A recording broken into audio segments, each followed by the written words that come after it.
So ఇప్పుడు ఆంధ్రప్రదేశ్కు సంబంధించిన ఇష్యూలో ఆంధ్రప్రదేశ్లో ప్రతిపక్ష పార్టీ నంబర్ ఎంత ఉండాలి, ఎవరు ప్రతిపక్షంలో ఉండాలి ఏంటి అనే దానిపైన గొడవ నడుస్తోంది. సో మీ దృష్టి కూడా వచ్చి ఉంటుంది అది. సో 10% నిబంధన అనేది ఉందా కాన్స్టిట్యూషన్లో, అది పాటించాల్సిందేనా ఏంటి? వెల్, ఆంధ్రప్రదేశ్లో ఈ ప్రాబ్లం ఉందనేది నాకు తెలిసినంత వరకు పాత ఆంధ్రప్రదేశ్లో కూడా ఇది ఉండేది, ఉమ్మడి ఆంధ్రప్రదేశ్లో. 94లో 94లో Congress party loss the status of ఆ 10%ని క్రైటీరియాగా పెట్టారు. కాబట్టి 10% ఉంటేనే మీకు ఎల్ఓపి అంటే లీడర్ ఆఫ్ ది అపోజిషన్ అనే హోదా ఉంటుంది అనే మాట ఎందుకు వచ్చాదంటే, ఆ 10% లీడర్ ఆఫ్ ది అపోజిషన్ అనేది కేవలం పే అండ్ అలవెన్సెస్ కొరకు, మన జీత శాలరీస్ కొరకు, ప్లస్ ప్రభుత్వం నుంచి రావాల్సిన అలవెన్సెస్ కొరకు, అంతే తప్ప మన బాధ్యతలో కానీ లేకుంటే మనకు ఇచ్చే గౌరవం కానీ ప్రతిపక్ష పార్టీ చేసే పాత్రలో కానీ ఎక్కడ కూడా తగ్గటానికి వీలుండదు. ఉదాహరణకు మళ్ళీ ఒక అమెండ్మెంట్ తీసుకొచ్చారు. ఫర్ ఎగ్జాంపుల్, రాష్ట్రంలో లోక్ ఆయుక్త కొరకు అపాయింట్మెంట్, కేంద్రంలో supreme court CJI chief justice of India అపాయింట్మెంట్లో ఎలక్షన్ కమిషన్, ఇవన్నీ దీంట్లో ఏముందంటే leader of the opposition should be invited అని. ఇప్పుడు లాస్ట్ 10 years నుంచి లీడర్ ఆఫ్ ది అపోజిషన్ కేంద్రంలో లేడు. అటు కాంగ్రెస్ పార్టీలో 2 electionsలో 14 to 19, 19 to 24లో అపోజిషన్ స్టేటస్ రాలే. కానీ అందుకే దాంట్లో అమెండ్మెంట్ తీసుకొచ్చారు. అమెండ్మెంట్ తీసుకొచ్చి సింగిల్ లార్జెస్ట్ పార్టీ, అపోజిషన్లో ఉన్న మెయిన్ లార్జెస్ట్ అపోజిషన్ పార్టీ వాళ్ళని పిలిచి మీరు సిజిఐ అపాయింట్మెంట్లో కానీ ఎలక్షన్ కమిషన్ అపాయింట్మెంట్లో కానీ తీసుకోవాలనేది ఒక ప్రొవిజన్ పెట్టారు. సో ఆ ప్రొవిజన్స్ పూర్తి ఏంటి, ప్రతిపక్షం లేనిది అపాయింట్మెంట్స్ జరగవు. కాబట్టి ప్రతిపక్ష పాత్ర ఇంపార్టెంట్. ఒపీనియన్, వాయిస్, వాళ్ళకు అపాయింట్మెంట్ కమిటీలో 3 ఉంటే 2 అధికార పార్టీ ఉండొచ్చు, ఒక అపోజిషన్ ఉండొచ్చు. అధికార పార్టీ ఏది దలుచుకుంటుంది అపాయింట్ చేసుకోవచ్చు. బట్ ద ఫండమెంటల్ ఏంటంటే అక్కడ వారికి ఉన్న బాధ్యత ఏంటంటే ఆ స్ఫూర్తి ఉండాలి, స్పిరిట్ ఆఫ్ డెమోక్రసీ, ఆ వెలుగు అనేది అక్కడ కనిపించాలి. సో ఆ యాంగిల్కి వెళ్ళి చూస్తే ఆ అమెండ్మెంట్ కేవలం అపాయింట్మెంట్కే కాదు, అపాయింట్మెంట్ మీకు ఈవెన్ సభల్లో కూడా కనిపించాలి. ఇప్పుడు 10 years లోక్సభలో రాజ్యసభలో కనిపించేది కదా, చాలా స్పష్టంగా ఎల్ఓపి స్టేటస్ లేకపోయినా ఆ రోజున్న మల్లికార్జున్ ఖర్గే గారికి, తర్వాత మన చౌదరి గారికి definitely they played a role. Probably శాలరీస్లో 5,000 10,000 తక్కువ ఎక్కువ, ఒక అటెండర్ ఎక్కువ తక్కువ, అది దట్స్ నాట్ ఇంపార్టెంట్. అది ఏం పెద్ద ఇంపార్టెంట్ కాదు. ఇంపార్టెన్స్ ఏంటంటే అపోజిషన్ వాయిస్ ఎంతవరకు వినిపిస్తుంది, అపోజిషన్ లీడర్ పాత్ర ఎంతవరకు సభలో ఫంక్షనల్గా ఉంది, సభాపతి గారు ఏ విధంగా దాన్ని అవకాశాలు ఇస్తున్నారు. ఎందుకంటే మన హౌస్ గ్రేట్నెస్ ఏంటంటే మనకు కోడిఫికేషన్ జరగలే, కాబట్టి ఎంటైర్ హౌస్ అనేది సభాపతి గారి ఆధ్వర్యంలో జరుగుతూ ఉంటుంది. So under the watchful eyes of the honourable speaker అంటారు, వాచ్ఫుల్ ఐజ్ అండ్ ఇయర్స్. కాబట్టి అంత అధికారం ఉన్నప్పుడు డెఫినెట్లీ స్పీకర్ గారి పరిధిలో ఉంటుంది. అపోజిషన్ లీడర్ అనేది కేవలం అది technical status, technical point. But ఒక సభలో డెఫినెట్లీ అపోజిషన్ ఉండాలి, రూలింగ్ పార్టీ ఉంటాయి, ఇంకా కొన్ని చోట్ల 4-5 అపోజిషన్స్ ఉంటాయి. So every man should get is due. అదే ప్రజాస్వామ్యం కదా. పార్లమెంటరీ డెమోక్రసీ అనేది ఏంది, ఎందుకు మన దేశం పార్లమెంటరీ డెమోక్రసీ తీసుకున్నాం, ఎందుకంటే భిన్నత్వంలో ఏకత్వం ఉన్న దేశం ఇది. కాబట్టి ఆ స్ఫూర్తితో నడుస్తున్నాం మనం. ఓకే. సో ఇప్పుడు శాలరీలో, అకౌంట్స్, ఇంకేదో పక్కన పెడితే అసెంబ్లీలో చర్చల్లో పార్టిసిపేట్ చేసే సమయం విషయంలో కూడా 10% నిబంధన వర్తిస్తుందా? అపోజిషన్ పార్టీ ఎవరుంటే వాళ్ళకి ఎల్ఓపికి ఏ స్థాయిలో అయితే సమయం దొరుకుతుందో అంత సమయం దొరుకుతుందా? అపోజిషన్ లీడర్ అన్నప్పుడు ఈడ ఎల్ఓపియా ఫ్లోర్ లీడరా అనేది ఇంపార్టెంట్ కాదు కదా.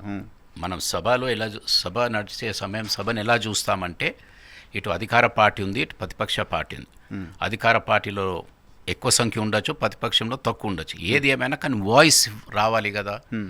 ఆ వాయిస్ ఎలా వస్తుంది, డెఫినెట్లీ సంఖ్య ప్రకారంగా టైం ఇస్తే అపోజిషన్కి టైం దొరకదు. బట్ డెఫినెట్లీ స్పీకర్ గారు ఆ ప్రజాస్వామ్య పార్లమెంటరీ ప్రజాస్వామ్య స్ఫూర్తితో సమయం ఇవ్వాలి, సమయం ఇస్తారు.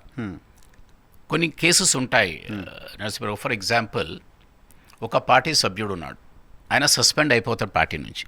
సస్పెండ్ అయిన తర్వాత ఆ పార్టీ ఆ మెంబర్కి సమయం ఇవ్వదు, మా పార్టీ నుంచి ఆయన మాట్లాడటానికి లేదంటారు. But still is a member of the house. అటువంటప్పుడు ఆ మెంబర్ పరిస్థితి ఏంటి, ఆయనకి ఎవరు రక్షణ కల్పించాలి, అది సభాపతి పైనే ఉంటుంది.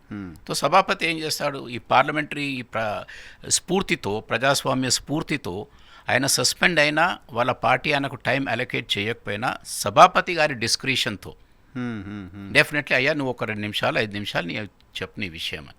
సో ఆ వాయిస్ వస్తుంటుంది. లేకుంటే సస్పెండ్ అయ్యావు కాబట్టి నువ్వు మాట్లాడటానికే వీలు లేదని వాళ్ళ టైం ప్రకారంగా పోతే అది that is not democratic spirit కదా. అక్కడ సేమ్ టైం ఆ సస్పెండ్ అయిన సభ్యుడు నాకు ఇవ్వాల్సిందే సమయం అని కొట్లాడే పరిస్థితి కూడా లేదు యాజ్ పర్ రూల్.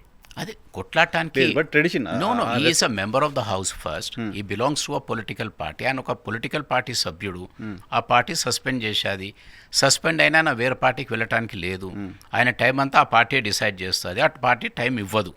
ఇవ్వనప్పుడు ఆ member can request the speaker definitely, and డిమాండా రిక్వెస్ట్ అనేది దట్స్ నాట్ ఇంపార్టెంట్.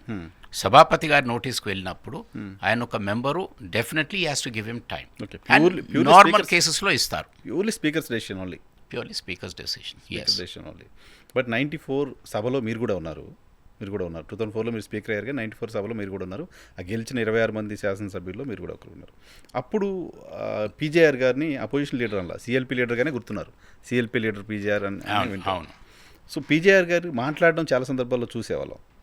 అసెంబ్లీలో ఆయన మాట్లాడడం, మీలాంటి వాళ్ళు మాట్లాడడం చాలా సందర్భాల్లో చూసాం. సో అప్పుడు అలొకేషన్ ఎలా జరిగింది, మీ అబ్జర్వేషన్ ఏంటి ఆ సభలో, time allocation to speak the? Well, to the best of my memory ఒక్కటేమవుతుందంటే క్వశ్చన్స్, ప్రశ్నోత్తరాల సమయంలో మాత్రం ప్రశ్నలు సంఖ్య బట్టి ఇచ్చారు. బట్ ప్రతిపక్ష నాయకుడు అంటే ఆయన లీడర్ ఆఫ్ ది అపోజిషనా, లేకుంటే కాంగ్రెస్ పార్టీ లీడరా, లేకుంటే కాంగ్రెస్ పార్టీ ఫ్లోర్ లీడరా అని ఆ యాంగిల్ నుంచి చూడలే. డెఫినెట్లీ మెయిన్ అపోజిషన్ పార్టీ లీడర్గా చూశారు.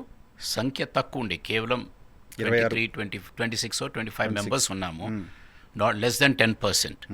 బట్ టైం మాత్రం డెఫినెట్లీ ఇచ్చేవారు. ఎందుకంటే is the leader of the opposition, leader of the opposition side కాబట్టి. సో ఈ టెక్నికల్గా ఎప్పుడు కూడా అక్కడ డిస్కషన్లో రాలే. డెఫినెట్లీ ఆ రోజు పీజేఆర్ గారు చాలా బలంగా, సంఖ్య తక్కువ ఉన్న చాలా బలంగా మాట్లాడారు. ఆ టైం కూడా సభాపతి గారు, ఆ రోజున సభాపతి గారు ఇవ్వటం జరిగేది. మీ నాలెడ్జ్ ప్రకారం ఆ రోజు పీజేఆర్ గారికి ఈ స్టేటస్ కావచ్చు, ఆఫీస్ కావచ్చు, శాలరీస్ కావచ్చు, ఇవన్నీ చ్చారా? క్యాబినెట్ హోదా ఇవ్వలేదు కదా? క్యాబినెట్ హోదా ఇవ్వలే, కానీ మాకు పార్టీ కార్యాలయం ఇచ్చారు. డెఫినెట్లీ సిఎల్పి ఆఫీస్ ఉండేది. అండ్ మాకు కార్యాలయము, అలవెన్సెస్ మాకు ఇంపార్టెంట్ కాదు. ఇంపార్టెంట్ అపోజిషన్కి ఏముంటుందంటే వారికి వాయిస్ వినిపించడానికి సమయం రావాలి. ఆ సమయం అనేది సంఖ్యతో ఇయ్యరు, సమయం అనేది సాంప్రదాయంగా ఇస్తారు.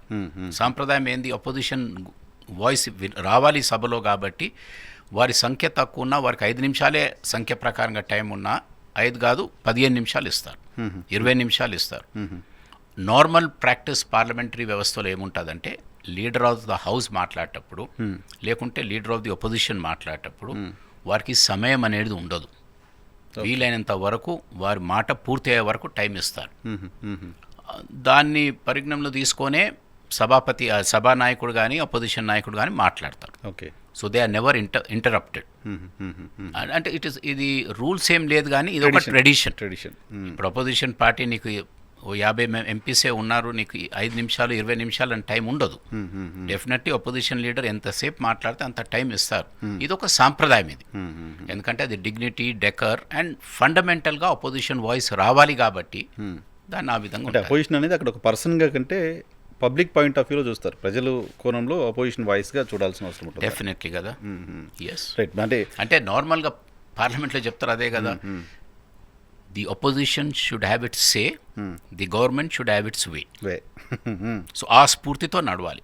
అపోజిషన్కి సే లేదనుకోండి, ఓన్లీ గవర్నమెంట్ వే ఉంటే దెన్ అది డెమోక్రసీ కాదు కదా.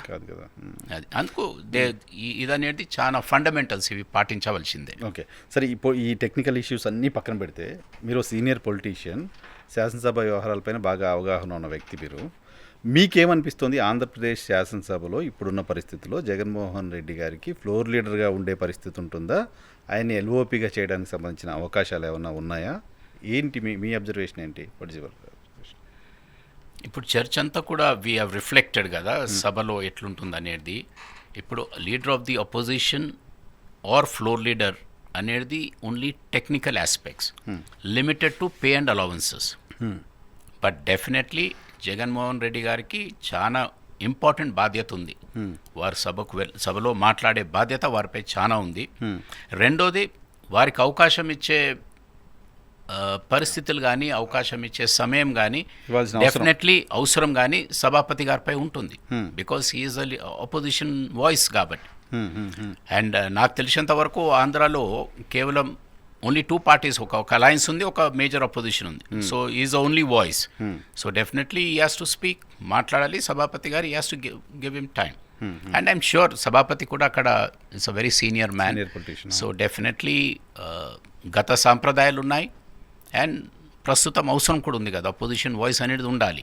సో ఐఎమ్ షూర్ ఈ will give him ample time. So Lokayukta లాంటి సందర్భాల్లో జగన్మోహన్ రెడ్డి గారిని, లేకపోతే ఆంధ్రప్రదేశ్ ఎల్ఓపి కాకపోయినా అపోజిషన్ లీడర్, ఫ్లోర్ లీడర్ని పిలవాల్సిందే.